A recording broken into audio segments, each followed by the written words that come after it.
अरे औपचारिकताएं छोड़ो, सिंपल सी बात क्या है, गुलाम बनाने की प्रक्रिया है। गुलाम बनाने की प्रक्रिया में मुख्य उद्देश्य क्या होता है? आर्थिक हित। ठीक है, किसी एक मात्र देश द्वारा अपने आर्थिक हितों को पूरा करने के लिए अपने मुख्य उद्देश्य क्या है? आर्थिक हित। तो आर्थिक हितों को पूरा करने के लिए वहाँ की राजनीति, वहाँ का सामाजिक, सांस्कृतिक और संपूर्ण एक जो स्ट्रक्चर है उसको प्रभावित करने की जो प्रक्रिया है, दैट इज कोलोनियलिज्म। इसी को हम उपनिवेशवाद कह देते हैं। उपनिवेशवाद का मैंने भारत में 3 चरण समझाया। उपनिवेशवाद का जड़ कहाँ पे था? पूंजीवाद। पूंजीवाद का उदय कहाँ हो रहा? यूरोप में। तो यूरोप में पूंजीवाद जिस स्वरूप में अपने को परिवर्तित कर रहा था, उसी स्वरूप में ग्लोबल लेवल पर हमको उपनिवेशवादी विचारधारा का प्रभाव अलग अलग रूप में दिखाई देगा। अभी प्रथम चरण का क्या चल रहा था? उपनिवेशवाद। तो प्रथम चरण के उपनिवेशवाद में क्या प्रवृत्तियां लिखी हुई? उद्देश्य, हाँ, हमने उद्देश्य नहीं बोलना, क्या है? कम से कम युद्ध और विलय का ज्यादा से ज्यादा मुनाफा।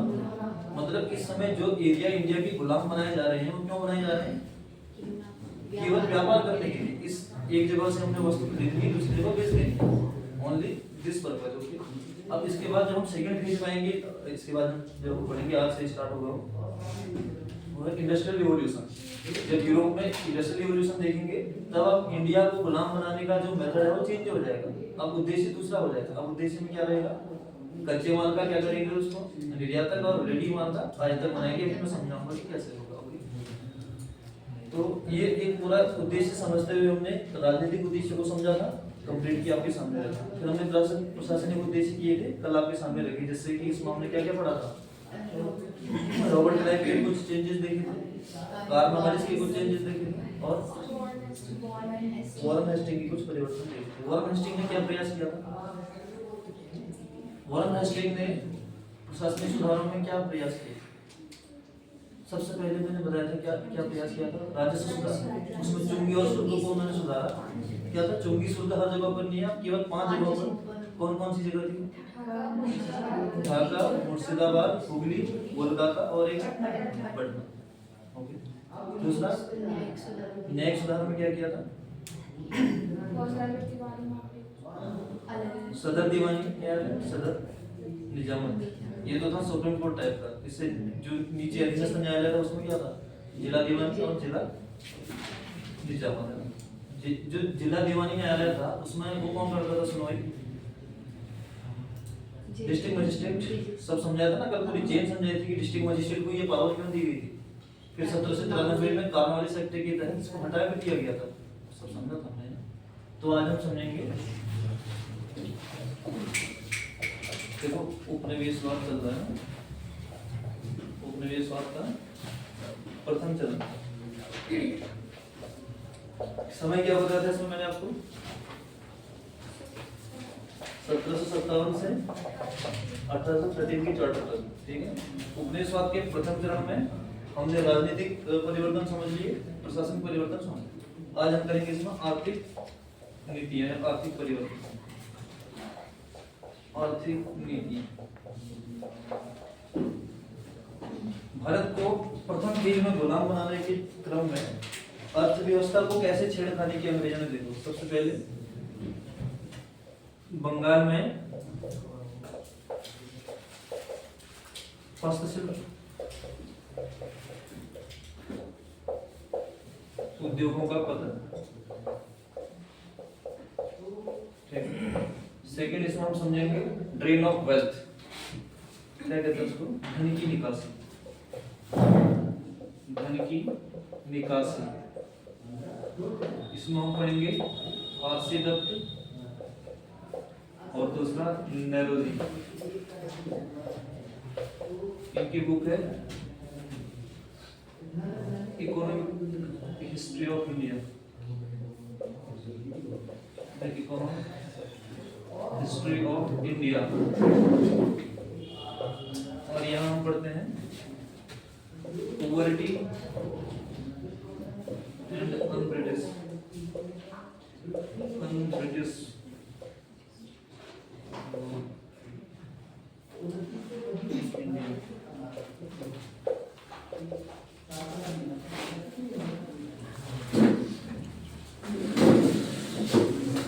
आर्थिक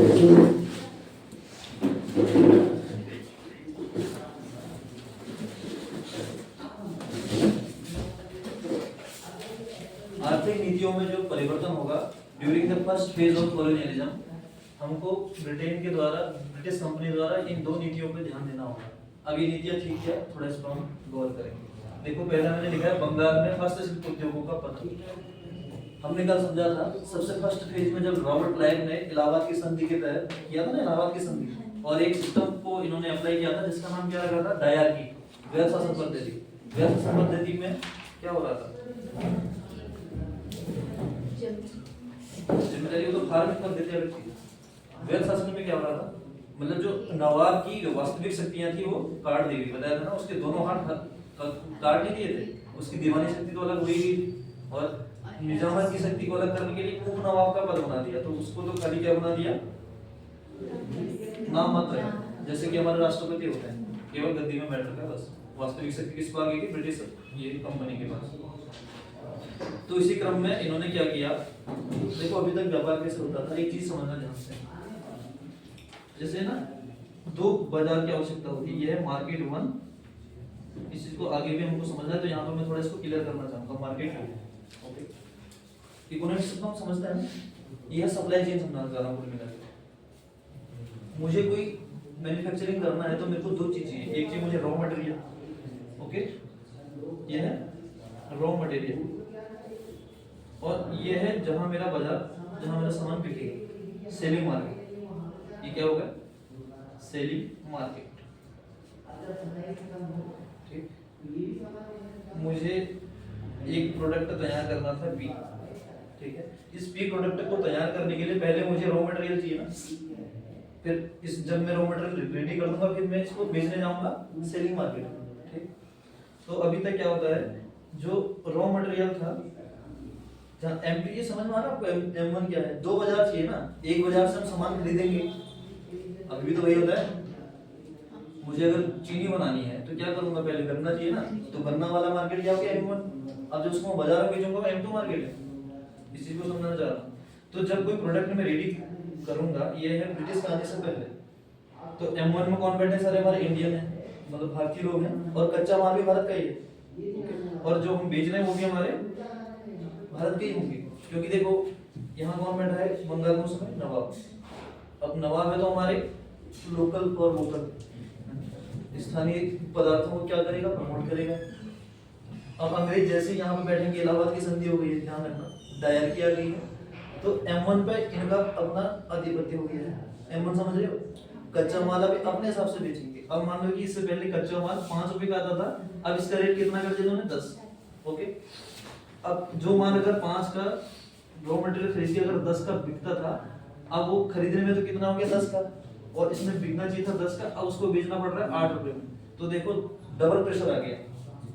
M1 में भी हमारे हस्तशिल्प उद्योग, मतलब ये कौन है, छोटे जो किसान हैं, जो प्रोडक्शन कर रहे थे हमारे छोटे छोटे लेवल, उनको देखो दोनों साइड से प्रेशर आ गया, M1 में भी और M2 में भी। तो दब गया ना, देखो क्या है, हस्तशिल्प उद्योगों का पतन ऐसे हुआ। आप समझ पाए इसे? देखो हमारा मेन टॉपिक केवल ये है, इसको याद रखना है। ये हो कैसे रहा है, या आपके सामने मैंने ये रखा, इसको बना लिया ना, लिखना ये हेडिंग बना के चलते रहो ना, इतनी हम इतनी लंबी थ्योरी लिखने से बचेंगे। हमेशा मैं इलस्ट्रेटिव मेथड को भी आगे रखूंगा। बंगाल में हस्तशिल्प उद्योगों का पतन कैसे हो रहा है, ये आपका मेथड मैंने रखा आपके सामने। Are you getting my point brother? जी बिल्कुल। This is the business strategy of British.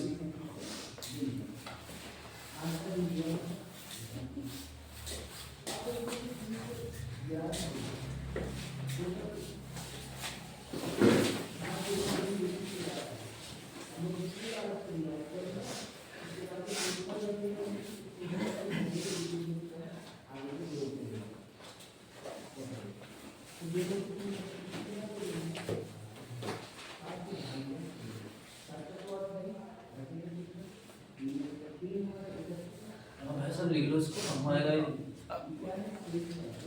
Okay.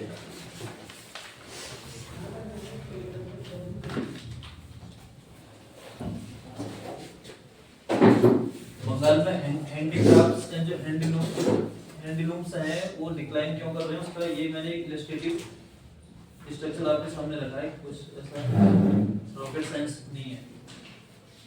Next point है इसमें धन की निकासी, ड्रेन ऑफ वेल्थ।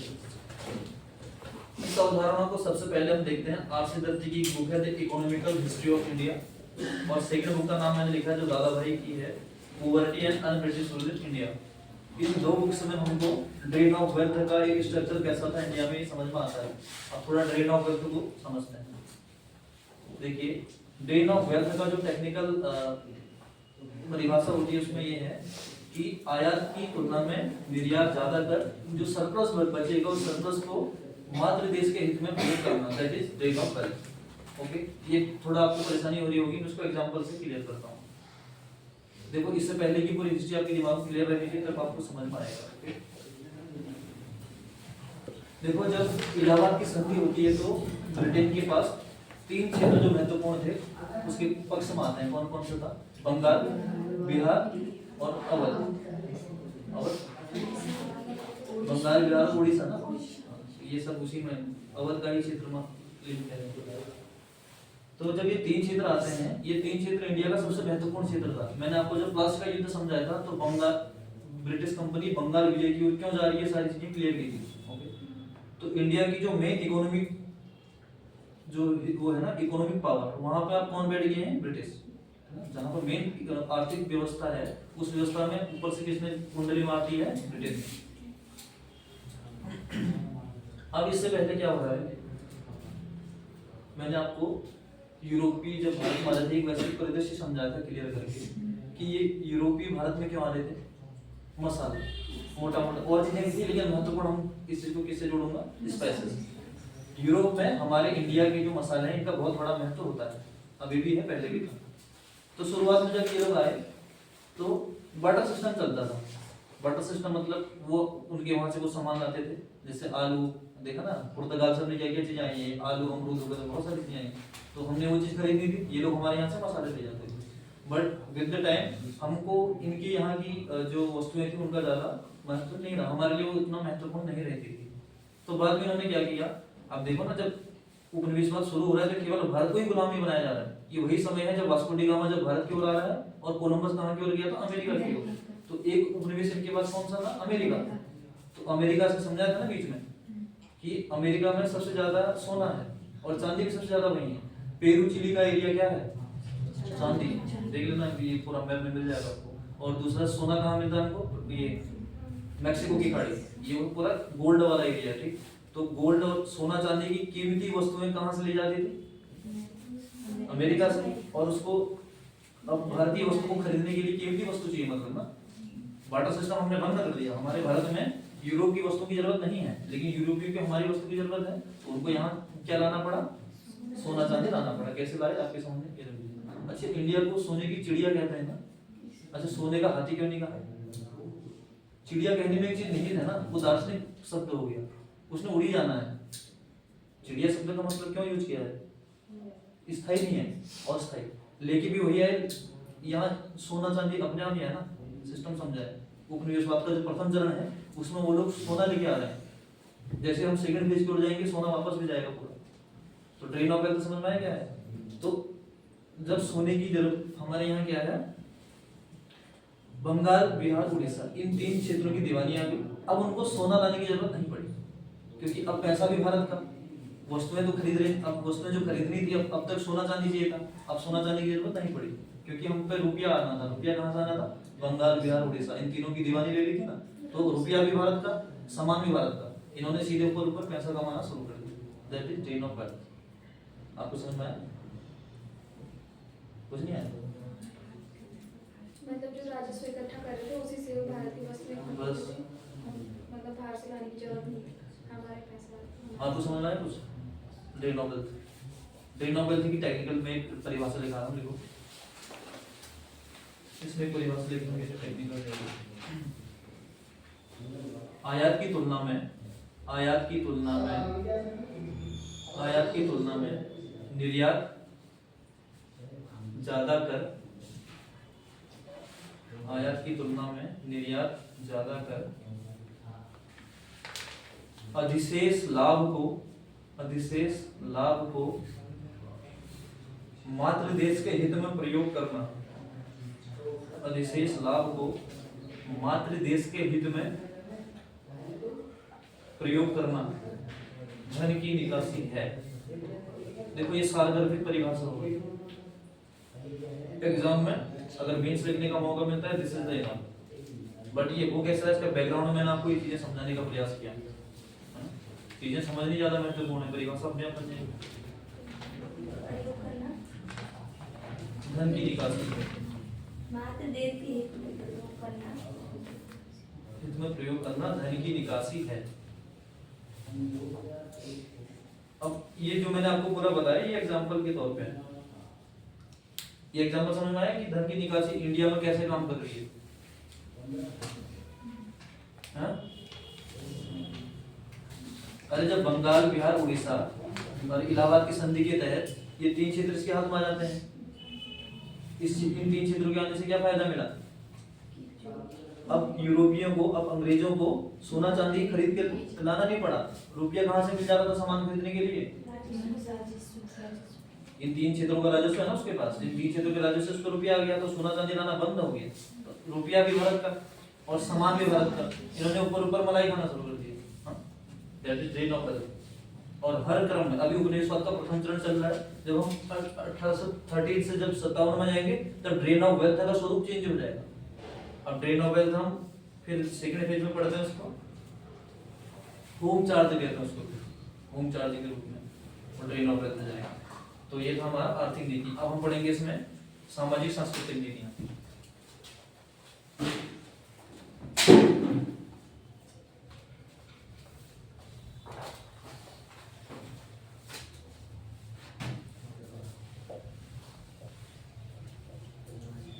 सामाजिक सांस्कृतिक नीति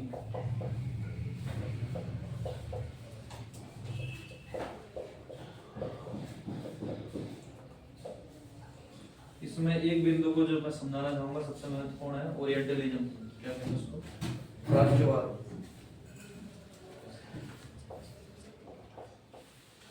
प्राच्यवाद, प्राच्यवादी विचारधारा का महत्व।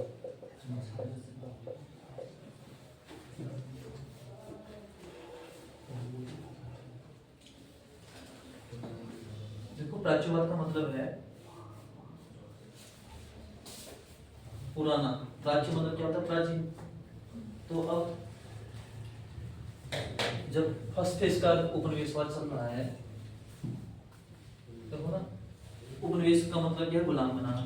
ओके, इसे क्लियर रखना है। उपनिवेशवाद का मतलब क्या चल रहा है? भारत को गुलाम बनाने के तरीके, भारत को कैसे गुलाम बनाना है। तो प्रथम चरण में कैसे गुलाम बना रहे हैं, आर्थिक तौर पर कैसे गुलाम बना रहे हैं, तुम्हारे सामने रख दिया।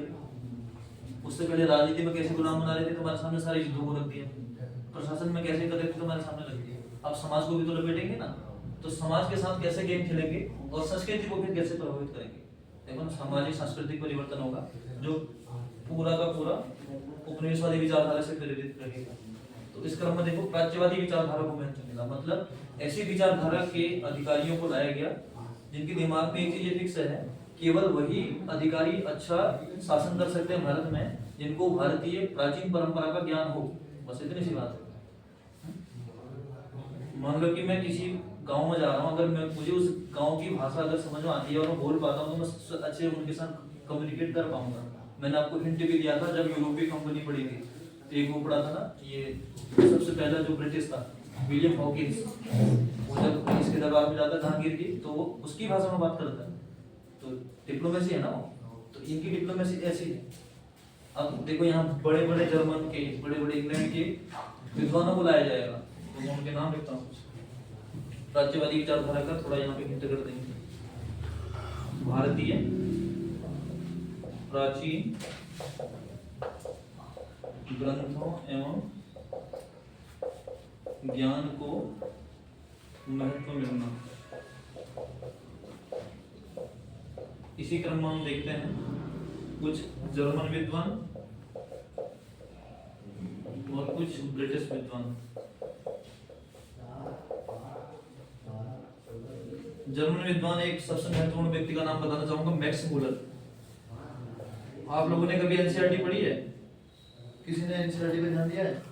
Class 11 ancient India class 11। Okay, तो पहला पन्ना जब हम खोलते हैं तो ये इसका नाम मिलेगा मैक्स मूलर। देखो ये 18वीं शताब्दी का सबसे ज्ञानी पुरुष है। ज्ञानी मतलब विद्वान, सबसे ज्यादा इसको स्पेशली लॉन्च किया था ब्रिटिश कंपनी ने, सबसे ज्यादा सैलरी लेता था उस समय पूरे विश्व में। ओके, इसको इसलिए लॉन्च किया था, इसका काम एक ही था कि भारत में जो क्या था, भारत में ग्रंथ थे, भारतीय ग्रंथ थे, हमारे वेद थे, हमारे सारी ग्रंथों को इसने क्या करना था, पढ़ना था, और इसमें लिखा क्या है इसको बताना था, क्योंकि इसको सारी भाषा आती थी। इसी क्रम में इसने संस्कृत भी सीखी, और संस्कृत के सारे जो हमारे ग्रंथ हैं यहाँ पर हम ट्रांसलेशन देखते हैं। ओके, तो यहाँ पर मैक्स मूलर की भूमिका तो समझ में आती है। ब्रिटिश विद्वानों में सबसे पहले विलियम जोन्स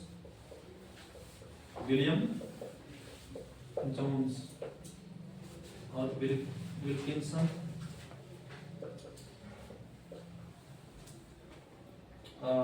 कोलब्रुक्स का नाम मैंने कल भी बताया था, लिखा था ना, कोलब्रुक्स डाइजेस्ट। तो ये कुछ ब्रिटिश विद्वान हैं, कुछ जर्मन विद्वान। इन विद्वानों का काम क्या है, भारतीय ग्रंथों को लिखना, भारतीय ग्रंथों में ज्ञान को पढ़ना है, क्या लिखा है किताबों में, फिर उनका ट्रांसलेशन को मिलना एवं उनका अंग्रेजी अनुवाद, उनका अंग्रेजी में अनुवाद।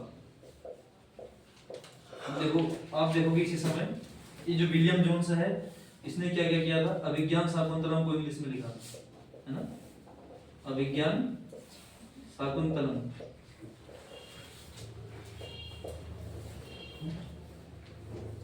और विल्किंसन ने क्या किया था, भगवत गीता को इंग्लिश में ट्रांसलेट किया, भगवत गीता। इसके बारे में तो हम कल कंप्लीट कर चुके हैं, कोलब्रुक्स डाइजेस्ट ही बना दी थी इसने वो। और विलियम जोन्स का जो दूसरा योगदान हमको दिखता है 1784 में Asiatic society of Bengal, Asiatic society of Bengal, Asiatic society of Bengal 1784। William Jones की दो, अभिज्ञान शाकुंतलम को इसने इंग्लिश में ट्रांसलेट किया है, दूसरा 1784 में एशियाटिक सोसाइटी ऑफ बंगाल की स्थापना करता है। विल्किंसन ने हमारी भगवत गीता का ट्रांसलेशन किया है, कोलब्रुक्स ने कोलब्रुक्स डाइजेस्ट बनाई है, जो जिसके बारे में हमने कल पूरा समझा था कि इसका क्या महत्व है। ओके, फिर यहीं पर हम देखते हैं विलियम जोन्स के द्वारा ही इसका प्रयास लिखा था ना, कोड ऑफ जेंटोलॉज पढ़ा था ना, कोड ऑफ जेंटोलॉज में इसकी भूमिका है विलियम जोन्स की। तो प्राच्यवाद आपको समझ में आ पा रहा है मैं क्या समझाना चाह रहा हूँ? प्राच्यवाद एक ऐसी विचारधारा है जो क्या कह रही है कि भारत के ग्रंथों को समझो, भारत के प्राचीन ग्रंथों को समझो, उसमें क्या लिखा है। उस क्रम में ये सारे ये विद्वान आ रहे हैं, इनको पढ़ते ना एग्जाम आते हैं, ये इंग्लिश में ये गीता का किसने किया ट्रांसलेशन, क्यों हो रहा है मैंने आपके सामने रख दिया, क्योंकि विचारधारा प्रथम चरण में जो हमको गुलाम बना रहे हैं इनकी विचारधारा ऐसी है। क्यों ऐसा हो रहा है समझ में आ रहा है, क्योंकि उनको समझना चाहते हैं कि भारत में इन ग्रंथों में ऐसा क्या लिखा है। फिर यहाँ पे मैंने आपको क्या बताया था, कोड ऑफ जेंटोलॉज क्या है, मनुस्मृति को इंग्लिश में ट्रांसलेट किया है, और मनुस्मृति को जो इंग्लिश में ट्रांसलेट किया तो उसको उन्होंने अपने हिसाब से ग्लोरीफाई करके लिखा है। थोड़ा मैं हिंट देना चाहता हूँ, जब लास्ट में हमारे अम्बेडकर जी ने क्या बनाया था, बुद्धिज्म, उसके बाद हमको नव बुद्धवाद दिखाई देता है, तो स्पष्ट कहते हैं कि मुझे हिंदू, देखो ना सीधी सी बात, आप सबको पता है कि दलित के बारे में मनुस्मृति क्या क्या कहती है, मैंने पढ़ा रखा, लेकिन वो स्पष्ट कहते हैं कि मैंने जो दलित के बारे में जानकारी ली थी वो कोड ऑफ जेंटोलॉज से ली है। मैंने कोड ऑफ जेंटोलॉज क्या है, देखो अंग्रेजों ने बना रखा है, ठीक है, उसका ओरिजिनल जो डॉक्यूमेंट है वो क्या है, मनुस्मृति, और किसमें, संस्कृत में है, उसको कभी संस्कृत का एक शब्द नहीं आया, वो खुद लिखते हैं, अम्बेडकर साहब खुद लिखते हैं कि मेरे को कभी संस्कृत पढ़ने का मौका नहीं मिला है, उन्होंने संस्कृत नहीं पढ़ी है, तो मनुस्मृति का जो ओरिजिनल डॉक्यूमेंट है उनको नहीं पता उसमें क्या लिखा है। उन्होंने बुद्धिज्म केवल कोड ऑफ जेंटोलॉज के आधार पर अपनाया है, और कोड ऑफ जेंटोलॉज देखो आपके सामने ग्लोरीफाइड है, किसके द्वारा लिखा गया, अंग्रेजों के द्वारा। तो जर्मन विद्वानों की भूमिका और ब्रिटिश विद्वानों की भूमिका, क्या भूमिका है, हमारे सारे ग्रंथों का इंग्लिश में ट्रांसलेशन हो रहा है, अपने हिसाब से हमारे ग्रंथों को ढाल रहे हैं। अब देखो इसमें इसी क्रम में हमको दिखाई देगा ना, इसी में चेन बन जाएगी। दो व्यक्ति, वॉरेन हेस्टिंग की भूमिका आएगी, वॉरेन हेस्टिंग, और दूसरा आपने एक व्यक्ति का नाम सुना होगा, Jonathan Duncan. Jonathan Duncan. Warren Hasting ने 1781 में क्या किया था?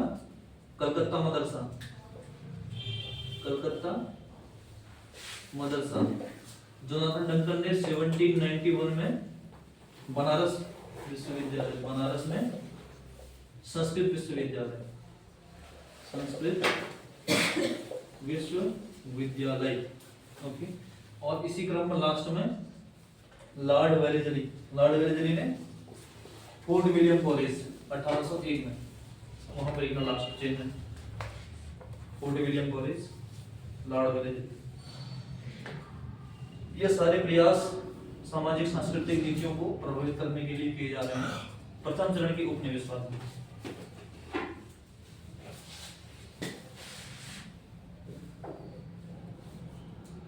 विलियम जोन्स ने किया ये 1784 में। 1784 में एशियाटिक सोसाइटी ऑफ बंगाल की स्थापना, और ये किया गया है विलियम जोन्स के द्वारा। विलियम जोन्स के दो प्रयास हैं, अभिज्ञान शाकुंतलम, ये इसका इंग्लिश ट्रांसलेशन किया है, एशियाटिक सोसाइटी ऑफ बंगाल की स्थापना। विल्किंसन ने भगवत गीता का इंग्लिश ट्रांसलेशन किया है, कोलब्रुक्स ने कोलब्रुक्स डाइजेस्ट लिखी है, उसके बारे में हमने कल कंप्लीट किया था।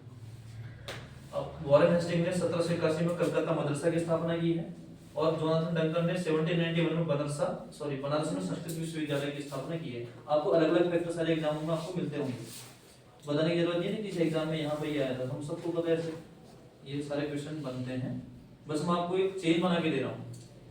अब आपको मेंस में कभी समस्या नहीं आएगी।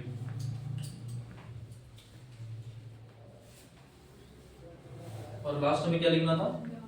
लॉर्ड वेलेस्ली, लॉर्ड वेलेस्ली वाले में लिखेंगे 1801 में फोर्ट विलियम कॉलेज की स्थापना। अब यहाँ पे देखो, फोर्ट विलियम कॉलेज की स्थापना क्यों की जा रही है? वही जो विचारधारा बता रहा हूँ कि वही ब्रिटिश अधिकारी यहाँ पर अच्छा शासन कर सकता है जिसको भारतीय ज्ञान और परंपरा का अच्छा जानकारी होगी। तो फोर्ट विलियम कॉलेज में वही होता था ट्रेनिंग, जैसे आज का हमारा लवासना है, तो उस समय फोर्ट विलियम कॉलेज। ओके, हालांकि वो अनसक्सेस रहा, 1805 में उसको फिर चेंज करके वो वहीं ब्रिटेन ले गए। मतलब जो ब्रिटेन में हमारे इंडिया में जो भी प्रशासनिक अधिकारी आता था उसको ट्रेनिंग वहीं से दे के भेजते थे ब्रिटेन, क्योंकि 1801 में जब इन्होंने ये वाला फोर्ट विलियम कॉलेज बनाया था, इसमें कुछ कमियां देखी गई थी, बहरहाल वो उतना इम्पोर्टेंट तो हमारे लिए नहीं बनता है, तो हम इसको यहाँ हो गया ना इसको। तो सामाजिक सांस्कृतिक नीतियों को कैसे चेंज कर रहे हैं गुलाम बनाने के लिए, आपके सामने ये रहा। अगर किसी को ना गुलाम बनाना है या फिर उसको अपने अधीन करना है, गुलाम बनाने का मतलब वही तो हुआ, उनको मैंने अपने अधीन करना है, तो दो तरीके, एक तो मैं तलवार से सीधे कान में आपके मार छोड़ दूं, तुम हम हमारे अधीन हो जाओगे। दूसरा होता है ये पेन की चोट, ये जो इस माध्यम से जो हो रहा है ना, ये चोट किससे हो रही है? पेन से, और ये आज तक भी हमारे दिमाग में। देखो, इंडिया में इन्वेजन मुस्लिमों ने भी किया है ना, लेकिन उनका इन्वेजन था कैसा? हेड टू हेड, सीधे मारा खत्म। लेकिन इनका देखो आज तक हमारे दिमाग में है, कैसे है? अगर हम उसी को आज भी विद्वान उसी को मानते हैं जो इंग्लिश में बोलेगा, चाहे वो माँ की गाली दे दे, समझने वाली बात है। उपनिवेशवाद तो है वो, उसे कहते हैं मेंटल कॉलोनियलिज्म, और वो आज भी हमारे दिमाग में जारी है। तो इस तरीके से देखो ना, ये पेन की चोट है, सब क्या कर रहे हैं? हमारे ग्लोरीफाई कर रहे हैं हमारे ग्रंथों को। तो ये रहा लास्ट हमारा टॉपिक है संवैधानिक विकास। संविधान में जो चेंज कर रहे हैं, नेक्स्ट टॉपिक डालना संवैधानिक विकास।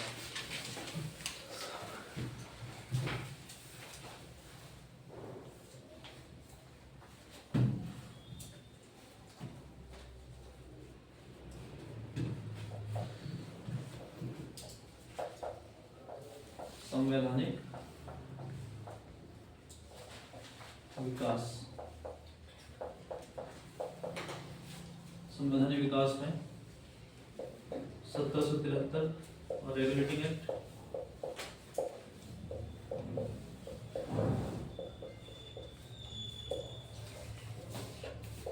1781 संशोधन अधिनियम,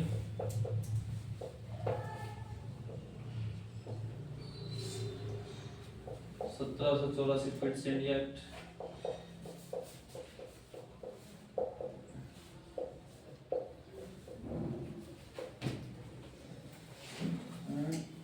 इस वाला 1786 वाला भी कर लेंगे, 1786 कार्नवालिस का, और लास्ट में 1793 चार्टर अधिनियम, इनको करेंगे थोड़ा perfect।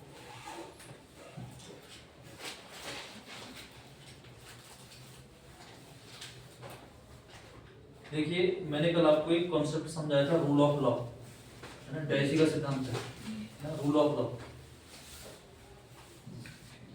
ये हमने आपको संविधान में भी समझाया था जब पॉलिटी पढ़ रहे थे। क्या 3 चीजें समझाई थी, एक था रूल ऑफ लॉ, ठीक है, प्रोसीजर स्टेबलाइज्ड बाय लॉ, एक था ड्यू प्रोसेस ऑफ लॉ, है ना। तो मैंने आपको समझाया था रूल ऑफ लॉ कॉन्सेप्ट कहाँ से लिया था हमने, ब्रिटेन से, तुम्हारे सामने है। और कल उसका एप्लीकेशन भी समझाया था मैंने, समझाया था ना रूल ऑफ लॉ वाला। क्या बताया कि जो परमानेंट सेटलमेंट है, परमानेंट सेटलमेंट की अवधारणा को बंगाल से कभी भी हटाया जा सकता था, बट वो 1953 तक क्यों चला, 300-400 साल तक क्यों चला रूल ऑफ लॉ? क्योंकि नियम किसने बनाया था, ब्रिटेन ने। और पूरे विश्व में उनकी पहचान किस लिए है, नियमों की वजह से। एकमात्र उनकी शक्ति का आधार क्या है, नियम, कानून, रूल ऑफ लॉ। आज भी हम संविधान में पढ़ते हैं ना रूल ऑफ लॉ। तो ये देखो, ये उनका ये है रूल ऑफ लॉ बना दिए ना। अब इन लॉ को समझते हैं कि प्रथम चरण में लिखा था 1757 से 1830, तो 1870 से 93 के बाद कौन सा एक्ट आता है, 1813 का चार्टर। तो 13 वाले चार्टर को उस वहां ले जाएंगे, यहाँ तक क्या क्या परिवर्तन हो रहे हैं इनको समझते हैं, थोड़ा लॉ बना रहे हैं। तो 1773 में रेगुलेटिंग एक्ट लाने की जरूरत क्या पड़ी, इसको थोड़ा एक बैकग्राउंड समझा रहा हूँ, लिखना कुछ नहीं है। एक समस्या आई, हमने शुरुआत से ही ब्रिटिश ईस्ट इंडिया कंपनी की स्थापना से देखा, 1600 में स्थापित हो रही थी, कैसे उसका पूरा सिस्टम समझाते हुए मैं यहाँ पे लाया आपको। तो ये जॉइंट वेंचर था, जॉइंट वेंचर समझते हैं ना, हम सब लोगों की आपस में पूंजी लगी हुई है, और पूरा कंट्रोल करने वाली ताकत कौन थी उसमें, बोर्ड ऑफ डायरेक्टर, और वो वहाँ पार्लियामेंट में उसका एक प्रतिनिधि बैठता था, ऐसे पूरा कंट्रोल हो रहा है। अब समस्या ये आई कि बोर्ड ऑफ डायरेक्टर्स की जो सदस्य हैं उन पर दिन दोगुनी रात चौगुनी पैसा आता रहा है। मैंने आपको ड्रेन ऑफ वेल्थ समझाया, पैसा भी उनका ना पैसा लग रहा है, ना उनको सोना चांदी देनी पड़ रही है, उनको तो फ्री फंड की कमाई हो रही है। और जो ये पैसा कमा रहा है ये केवल एक मुट्ठी भर लोग हैं ब्रिटेन के। तो सबसे पहली वही एक विचारधारा पैदा होगी कि हम ब्रिटेन में कॉन्सेप्ट क्या था, स्वतंत्रता, समानता। हम लोग में अगर समानता है तो भाई तुम 4 लोग ही पैसा क्यों कमा रहे हो, हमको भी तो मौका दो। लेकिन ईस्ट इंडिया कंपनी ने क्या किया था, पूरी कंपनी पे अपना ही आधिपत्य जमाया हुआ, केवल हम ही लोग कर सकते हैं। ओके, मतलब ब्रिटिश ईस्ट इंडिया कंपनी का व्यापारिक एकाधिकार कहते हैं इस चीज को, और लोगों को एंट्री का मौका नहीं मिलता था। ओके, वो हम देखेंगे ना 1813 की चार्टर से वो एंट्री मिलेगी सबको। तो ठीक है, पहला कारण तो ये बन गया, अंदर ही द्वंद्व हो गया ना ब्रिटेन में कि कुछ ही लोगों को पैसा कमाने का मौका मिल रहा है, हमको क्यों नहीं मिल रहा। तो लोग बार बार शिकायत करते थे पार्लियामेंट में, तो पार्लियामेंट में एक कारण ये बना। दूसरा कारण ये बना जो तात्कालिक कारण बनेगा कि 1772 में ये 73 में आता है, और 1773 में ही बहुत बड़ा परिवर्तन हमको दिखाई देता है। अमेरिकी क्रांति होने वाली 1776 में अमेरिकी क्रांति होती है, उससे जस्ट पहले ये सारी परिस्थितियां बन रही है अमेरिका में कि हमारे साथ शोषण हो रहा है, ये वाली सारी चीजें। तो कहीं ये वाली प्रॉब्लम्स इंडिया में ना आ जाए, पकड़ पा रहे इस चीज को, नहीं समझ में आया? 2 उपनिवेश है, अगर किसी के दाएं हाथ में कैंसर हो गया तो क्या करेगा, काट देगा ना इसको, बाएं हाथ में ना आएगा। अब इस बात को समझ पा रहे? अरे अंग्रेजों ने गुलाम किसको, अमेरिका को भी बना रखा है, सेम टाइम इंडिया को भी बना रखा है। तो अमेरिका में एक समस्या पैदा हुई, अमेरिकी क्रांति होने लगी है। तो उस चीज से बचने के लिए क्या करना पड़ेगा, यहाँ भी उन नीतियों को रोकना पड़ेगा जो नीतियां हमने वहां अप्लाई की हैं। तो वो नीतियां कौन सी थी, व्यापारिक एकाधिकार, ठीक, 2 कारण। तीसरा जो सबसे महत्वपूर्ण तात्कालिक कारण के रूप में हम देखते हैं, इन्होंने डिमांड कर दी पैसे के लिए। बोर्ड ऑफ डायरेक्टर के सदस्य मैंने बताया कहाँ बैठे, पार्लियामेंट में, और पार्लियामेंट में जाके उन्होंने क्या डिमांड करी कि हमको ऋण चाहिए। तो जो वहां पर लोकसभा अध्यक्ष होगा उसके दिमाग में आएगा नहीं आएगा, ब्रिटेन के जितने भी अधिकारी हैं इस कंपनी के जितने भी अधिकारी हैं ये फेमस हो चुके हैं कि इनको इतना रुपया मिल रहा है। और मैंने कल समझाया था आपको क्या, इंडियन सिविल सर्विस सबसे विश्व में सबसे ज्यादा पेंशन होगी है। तो जब इनको इतना रुपया मिल रहा है तो कंपनी कैसे डिमांड कर रही है, इसका मतलब भ्रष्टाचार हो रहा है। इसको क्या करना पड़ेगा, रोकना पड़ेगा। ये कंट्रोल नहीं लिखा, क्या लिखा, रेगुलेट। कंट्रोल नहीं कर सकते हैं, अगर कंट्रोल नहीं करते तो क्या हो जाता, समाजवाद। क्या करेंगे, रेगुलेट। तो क्या है, पूंजीवाद। पूंजीवाद में आपको रेगुलेटरी बॉडी मिलेगी, कंट्रोलिंग बॉडी नहीं मिलेगी। कंट्रोलिंग बॉडी मिलेगी तो वो कैसा रहेगा, समाजवादी। और व्यवस्था कौन सी है, रशियन, रूस वाली ना, रूस चाइना वाली व्यवस्था। लेकिन ये व्यवस्था कैसी है, यूरोपियन। यूरोप में क्या चलता है, पूंजीवाद। और पूंजीवाद में रेगुलेटरी बॉडी है। तो रेगुलेटिंग एक्ट क्यों आ रहा है, क्लियर है दिमाग में? 3 कारण लिखवा दो थोड़ा सा, खाली बेसिक सिनॉप्सिस लिखेंगे, ठीक है। कारण रेगुलेटिंग एक्ट क्यों आ रहे हैं, सिनॉप्सिस में ही, बाकी घर जाके दिमाग में आ ही जाएगा।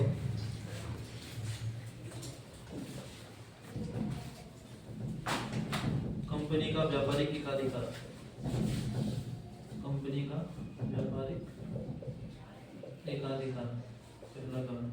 दूसरा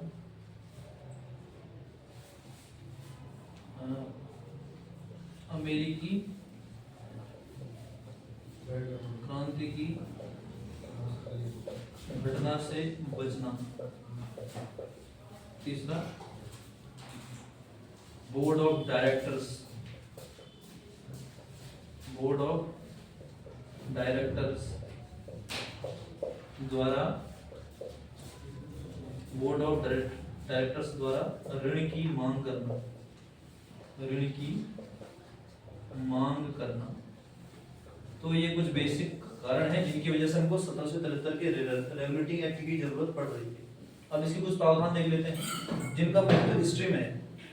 एक्चुअली ये एक ऐसा कॉन्सेप्ट है जो हम पॉलिटी में भी देखते हैं, पॉलिटी में भी आता है कुछ। तो इनको हम साइमल्टेनियसली एक साथ ले चलेंगे। यहाँ पर उन मुद्दों पर बात होगी जिनका संबंध ऐतिहासिक होगा। तो 1773 का रेगुलेटिंग एक्ट का जो पहला ये हो गया ना, ये उतार गया आपने। अब कुछ प्रावधान लिखेंगे, मिटा दो ना।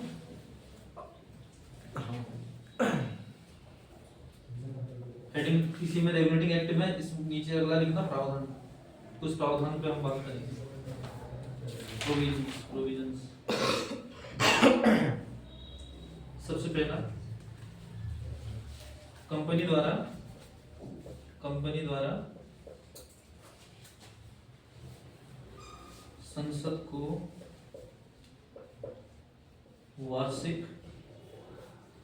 वार्षिक वित्तीय एवं सैन्य विवरण देना था, एवं सैन्य खर्च विवरण देना था। समझ पाए? कंपनी को क्या करना है, कंपनी द्वारा संसद को वार्षिक वित्तीय एवं सैन्य खर्च विवरण देना था संसद को। दूसरा बिंदु, बंगाल का गवर्नर क्या था, गवर्नर जनरल बना दिया। गवर्नर को गवर्नर जनरल बनाया गया और उसके साथ 4 सदस्यीय काउंसिल, 4 सदस्यीय काउंसिल द्वारा निर्णय लिया जाना था। अच्छा, सबसे पहला गवर्नर जनरल कौन बना था? कब बना था? ये आगे बढ़ा देखो,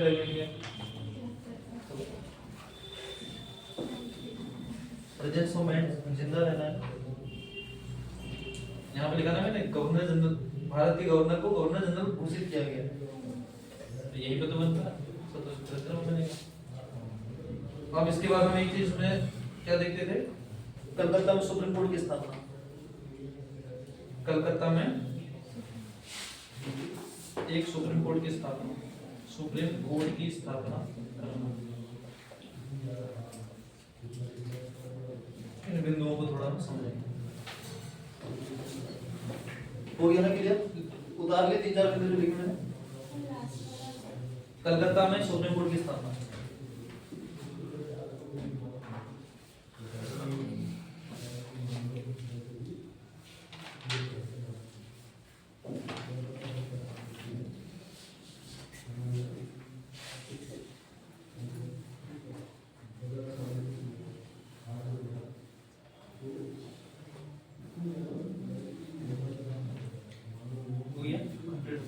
देखो रेगुलेटिंग एक्ट का पहला प्रावधान क्या है, कंपनी को ब्रिटिश पार्लियामेंट को इतनी ट्रांसफर करनी है वार्षिक स्तर पे, मतलब ईयरली, एनुअली हमको क्या दिखाना है कि कितना रुपया तुमने खर्च किया और कितना रुपया तुमने खर्च किया है मिलिट्री पे। इसका पूरा उनको क्या चाहिए था, असेसमेंट रिपोर्ट चाहिए थी। दूसरा मैंने लिखा है गवर्नर को गवर्नर जनरल का पद दे दिया गया, और पहला गवर्नर जनरल कौन बनेगा, वॉरेन हेस्टिंग्स बनेगा, और इसको क्या दे दी, 4 सदस्यीय काउंसिल लिखा, अगले डिसीजन मिलेगा कितने सदस्य, जैसे ये गवर्नर जनरल हो गया, इसके साथ 4 और होंगे, तो एक बहुमत से डिसीजन लिया जाएगा। फिर अभी नेक्स्ट फिर अगला लिखा है कलकत्ता में सुप्रीम कोर्ट की स्थापना की गई, और इस सुप्रीम कोर्ट में ये सारे मामले डाले गए, ठीक है। और यहाँ पे एक चीज है ना, मैंने कल क्या बताया था, दीवानी और निजामत, भारतीयों के लिए तो भारतीय कानून था ना, लेकिन ये सुप्रीम कोर्ट का महत्व किसके लिए है, जो वो ईसाई लोग हैं इंडिया में, जब जो ब्रिटिश के लोग हैं, ठीक है ना, उनके लिए, क्योंकि हिंदू मुस्लिम के लिए तो हमने कल सारा सिस्टम समझ लिया है, कोड ऑफ जेंटल लॉज था, कोड बुक्स डाइजेस्ट थी, वो तो इनके लिए, लेकिन इनके लिए कोई जुडिशरी का सिस्टम नहीं था, तो इन्होंने ये लॉन्च किया 1774 में।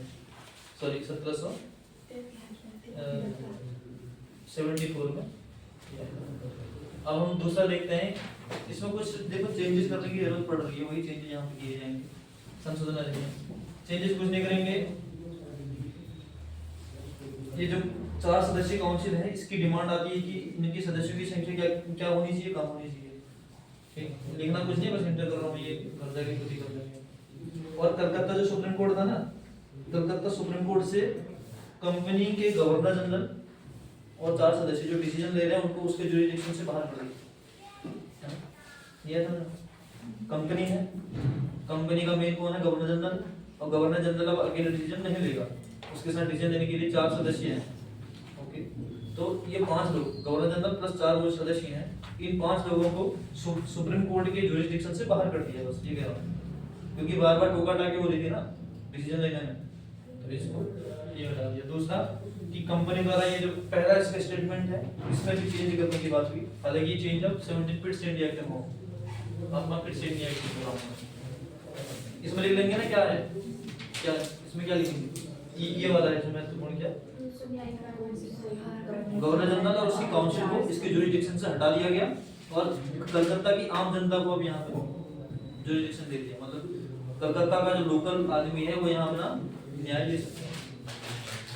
81 वाला हो गया 84 पिट्स इंडिया, पिट्स था उस समय का एक नए पीएम बनकर चुनकर आए थे, उनका नाम था पिट्स, और पिट्स इंडिया एक्ट लाने का सबसे महत्वपूर्ण जो कारण बनता है, देखो 1776 में अमेरिकी क्रांति होती है, पढ़ा है अमेरिकी क्रांति के बारे में, अमेरिकी क्रांति पढ़ी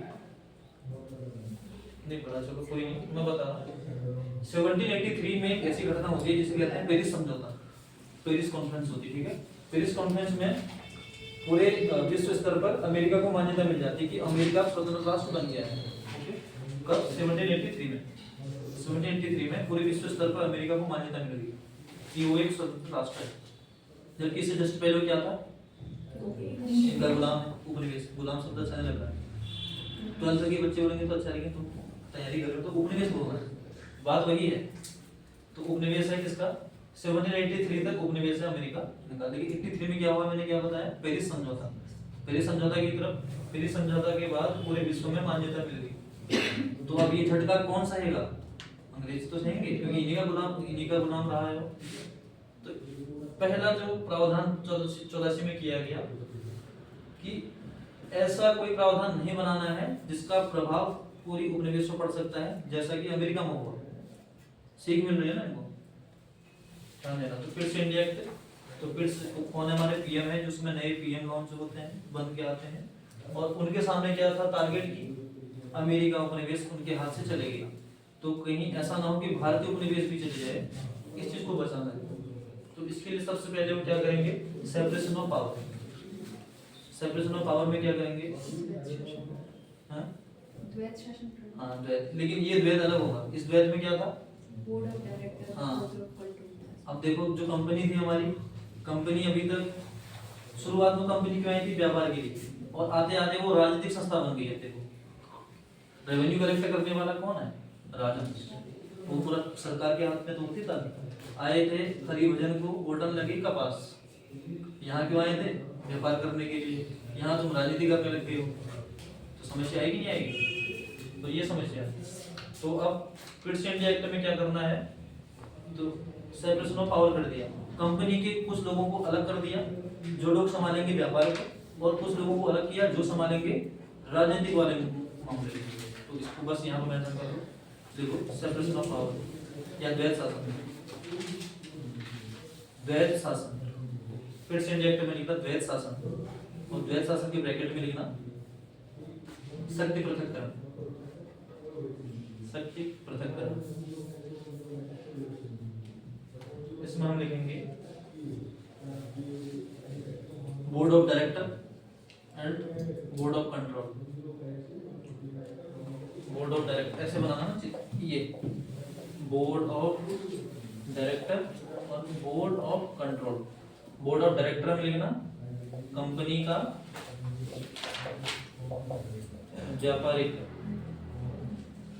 मामला, कंपनी का व्यापारिक मामला बीओडी देखेगा, और बोर्ड ऑफ कंट्रोल देखेगा कंपनी का राजनीतिक मामला, कंपनी के राजनीतिक उद्देश्य। कंपनी के राजनीतिक उद्देश्य को कौन हैंडल करता था? Board of control. और बोर्ड ऑफ डायरेक्टर करेगा कंपनी के व्यापारिक हितों को निर्धारित। ओके,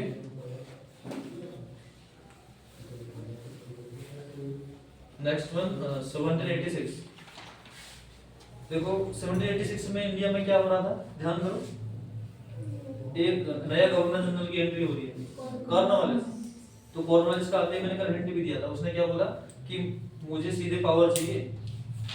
मैं देखो यहाँ पे एक चीज और थी, जब गवर्नर जनरल बनाया गया ना यहाँ पे रेगुलेटिंग एक्ट में, तो इसमें एक प्रावधान ये भी था कि जो अन्य प्रेसिडेंसीज थी कलकत्ता और बम्बई, इन दोनों प्रेसिडेंसियों को बंगाल के अधीन कर दिया गया था। अब अधीन किया गया तो मान नहीं रहे थे। जैसे मैंने आपको एग्जांपल सा समझा रखा है, मराठाओं के साथ जब युद्ध हुआ, सूरत की संधि पड़ी, तो सूरत की संधि के बाद बड़गांव की संधि क्यों हो पा रही है? क्योंकि उनको डिसीजन लेने के लिए स्वतंत्र नहीं है। किससे परमिशन लेनी थी? वॉरेन हेस्टिंग्स से। तो क्योंकि उस समय क्या आ गया है, रेगुलेटिंग एक्ट आ गया था, तो पूरी ताकत गवर्नर जनरल बना के भी उसको पावर नहीं थी। पहली समस्या क्या आ रही थी, ये वाली कि 4 सदस्य होने चाहिए, 4 सदस्य आपस में डिसीजन ले रहे थे। दूसरी समस्या क्या आ रही थी, जो अभी मैंने इसमें बताया कि फाइनल डिसीजन लेने में उसको बार-बार वो करवाना पड़ रहा है, कास्टिंग वोट का यूज करना पड़ेगा ना। इसमें एक चीज और लिखना है, वो फिर हम भूल जाएंगे, यहाँ कंफ्यूजन है, यहाँ पे इसको मेंशन करना है। वो जो 4 सदस्य थे, अब वो सदस्यों की संख्या 3 हो गई, 4 + 1, सॉरी 3 + 1। गवर्नर जनरल की काउंसिल थी ना, इसमें कितने सदस्य थे? 4, 4 + 1, एक गवर्नर जनरल प्लस 4। मैंने बताया कि 1781 में डिमांड हो गई थी कि इनके सदस्य को कम कीजिए। अब आगे 84 इसमें एक सदस्य को कम कर दिया जाएगा, तो ये लिख लेते, तो 3 + 1 हो जाएगा जो फाइनल डिसीजन लेगा। अब यहाँ पे देखो गवर्नर की शक्ति को बढ़ाने का प्रयास कर रहे हैं। अब गवर्नर की शक्ति कैसे बढ़ रही थी? आप लोगों ने कास्टिंग वोट सुना है? कास्टिंग वोट जैसे लोकसभा स्पीकर का होता है, निर्णायक मत, यस। जब दोनों इक्वल हो जाते हैं तो एक फाइनल मत देने का होता है। तो गवर्नर जनरल को बस एक ही एक्स्ट्रा पावर थी कि उसके पास एक कास्टिंग वोट भी होता है। अभी तक अब 3 + 1 हो गए ना, गवर्नर जनरल है, अब 3 व्यक्ति हैं। ओके, अभी तक गवर्नर जनरल को 2 व्यक्तियों को अपने इन्फ्लुएंस में लेना होता था, अब केवल एक को ही लेना है। अब देखो ये कितने हो गए, 2, ये 2 अलग हो गए। अब इसके बाद कौन सा वोट बचा? Casting vote. कास्टिंग वोट देगा तो डिसीजन इसके पक्ष में आ जाएगा। तो गवर्नर जनरल की शक्ति को बढ़ाया जा रहा है, ठीक। अब वहां पर पूरी बढ़ा दी जाएगी। अभी तक देखो सैन्य शक्तियां अलग हैं, अब वो कमांडर इन चीफ की पोस्ट की डिमांड करता है, कौन? कार्नवालिस, बताया था। तो उसमें लिखेंगे कार्नवालिस द्वारा कमांडर इन चीफ ब्रैकेट में लिखेंगे मुख्य सेनापति, कमांडर इन चीफ के पद को समाहित करना।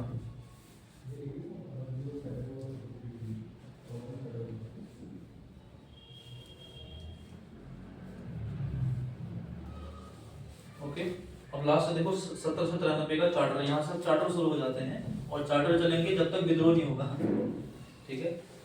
तो चार्टर बारे में लिखेंगे, ये जितनी बहस हो रही थी अगले नेक्स्ट 20 ईयर के लिए एक्सटेंड कर दी गई, पहला। दूसरा, board of director, board of control, इनकी सैलरी इंडिया से निकाली जाएगी, बस ये तो प्रावधान है। लिखा कुछ भी नहीं लिखा। 1793 में 2 चीजें बताई, क्या क्या? ये जितनी बहस हो चुकी है ये सारे रूल्स एक्सटेंड रहेंगे नेक्स्ट 20 ईयर के लिए। दूसरा, बोर्ड ऑफ डायरेक्टर और बोर्ड ऑफ कंट्रोल, इन दोनों की सैलरी कहां से निकाली जाएगी? भारत के खजाने से, रेवेन्यू जो भारत में है।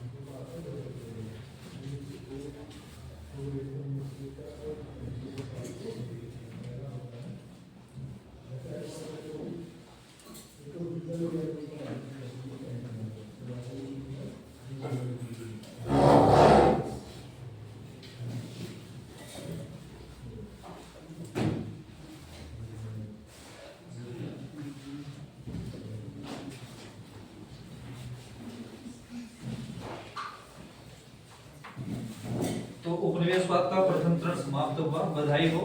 अब हम थोड़ा उपनिवेशवाद के द्वितीय चरण का इंट्रोडक्शन दूंगा फटाफट। इसमें क्या चेंजेस आएंगे?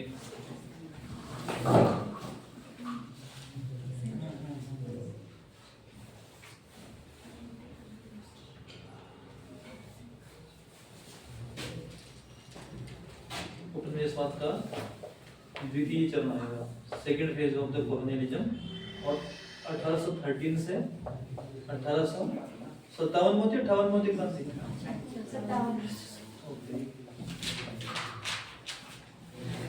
सेकेंड फेज का कॉलोनियलिज्म चलेगा। इसका थोड़ा परिचय, वही सबसे पहले मैं उद्देश्य लिखूंगा, आप लोग उद्देश्य मेंशन करना, चीजें वहीं से निकालूंगा।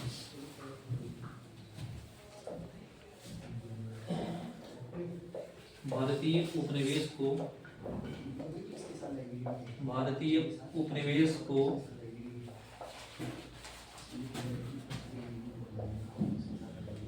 कच्चे माल का निर्यातक, भारतीय उपनिवेश को कच्चे माल का निर्यातक एवं तैयार माल का आयातक बनाया जाना।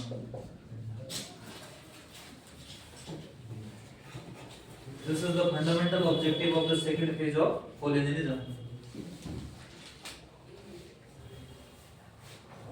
प्रथम चरण में गुलाम बनाना था, तुम्हारे सामने रखा। गुलाम क्यों बना रहे थे? एक जगह से सामान खरीद के दूसरी जगह बेचना है, तो अगर वो क्षेत्र मेरे पास रहेगा तो आसानी होगी। अब गुलाम बनाने का देखो उद्देश्य ही चेंज हो गया है।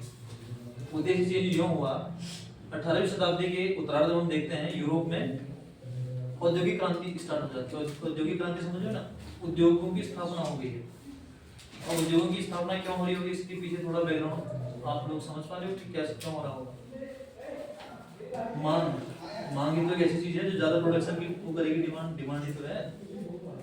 अब भारत से इतनी लगभग 300-400 साल हो गए हैं, 300-400 साल से वहाँ के व्यापारियों ने यूरोप को हमारे भारतीय वस्तुओं का खाद्य बना दिया है।